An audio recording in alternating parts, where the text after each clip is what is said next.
this is Justice Backstrom, and welcome back to God, Guns, and Gaming.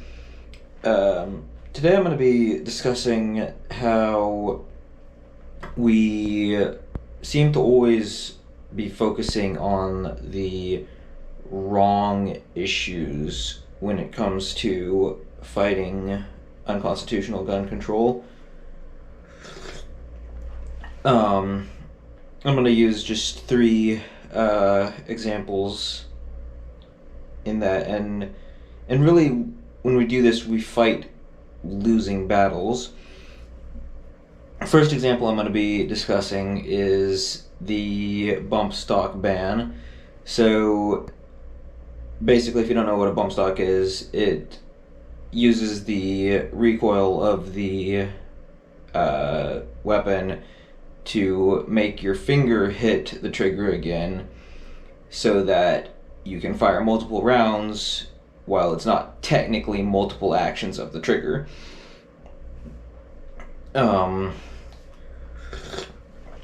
the ATF, under Trump's direction, decided to break precedent and define such devices as machine guns. And of course, a lot of people were, I think, rightly upset with that. But it occurs to me that for all intents and purposes, it does functionally change your weapon into a machine gun. So the real issue here is the machine gun ban itself. Now, you can say that we shouldn't have machine guns. Alright, fair enough. If you think we shouldn't have machine guns, I would think you'd probably agree that something that effectively makes your weapon a machine gun would be included in that. If you think we should have machine guns, then you shouldn't focus just on the bump stocks. It doesn't make sense either way. And so again, we're ultimately fighting a losing battle because it does basically turn the weapon into a machine gun. Now there's more nuance, and I've never used a bump stock. I don't know, maybe someone else could tell me that how I'm being retarded and that it doesn't, but as far as I understand, it does basically turn the weapon into a machine gun. And so we're focusing on the wrong issue there. The next thing I want to talk about is the recently, and I don't know if it's actually been put into law or if it's just something that's well,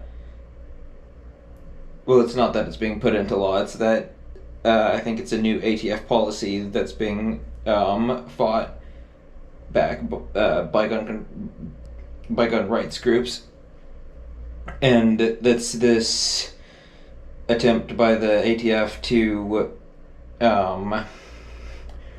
require anyone who sells more than 5 weapons within a year. They basically say at that point, you're basically a gun dealer, and if you don't have an FFL, then you're committing a felony by selling more than 5 firearms per year. And again, I see we're fighting the wrong issue on that, because in order for there to be such a thing as licensed gun dealers, you have to have, in my understanding, you basically have to have some threshold at which the government can arbitrarily, or perhaps not arbitrarily, define this person's gun dealer doing this as a business.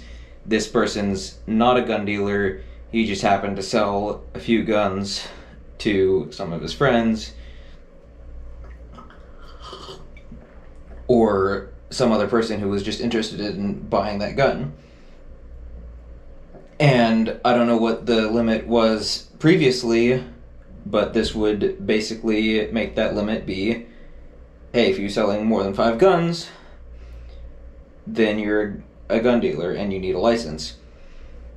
And so we're saying, hey, that doesn't make any sense. It shouldn't be 5 guns. I should have the right to sell as many guns as I want to.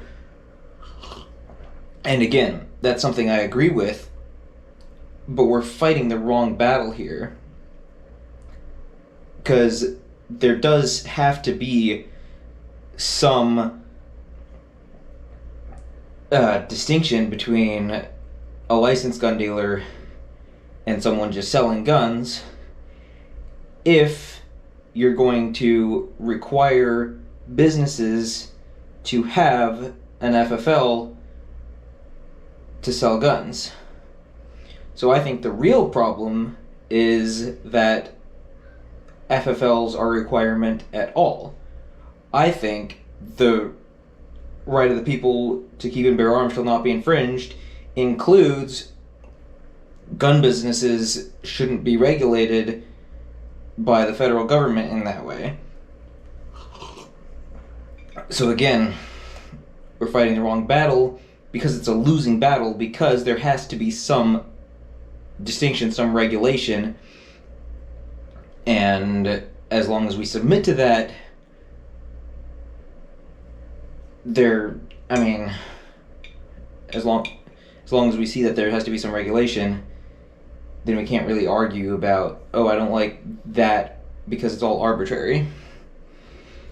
Anyways, the last one I want to discuss today is the pistol brace rule. So basically, certain rifles, certain high caliber pistols that are essentially rifle platforms can have a rearward attachment that you can put onto your forearm to steady it, and it's a pistol. And the ATF's trying to regulate those as rifles, as SBRs, because you can also easily just use it as a buttstock. And this is currently being legislated, or not legislated, judicial-acated. It's being fought in the courts, and basically, so far it's looking like it's going to be overturned, but I still think we're fighting the wrong battle here, because when you have that weapon with that attachment, it does effectively turn that weapon into a SBR. It effectively turns it into a short-barreled rifle.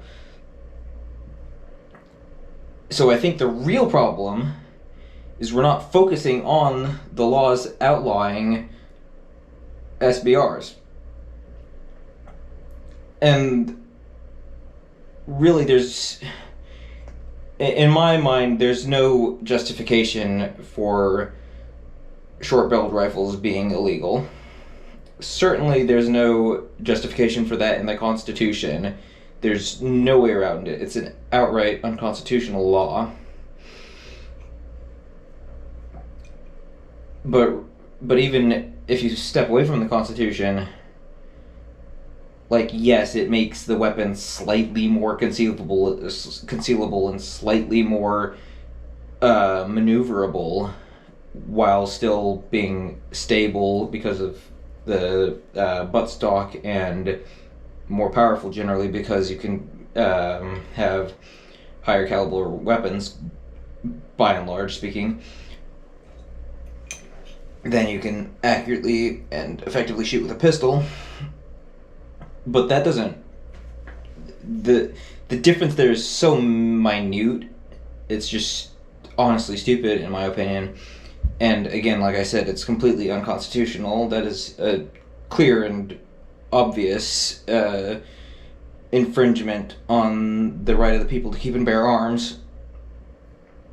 but again, we're fighting a losing battle because they're technically right. It basically does essentially turn that weapon into an SBR.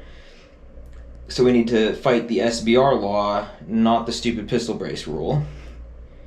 Anyways, though, those are just three examples of how I think that we pick losing battles to fight oftentimes in the gun world.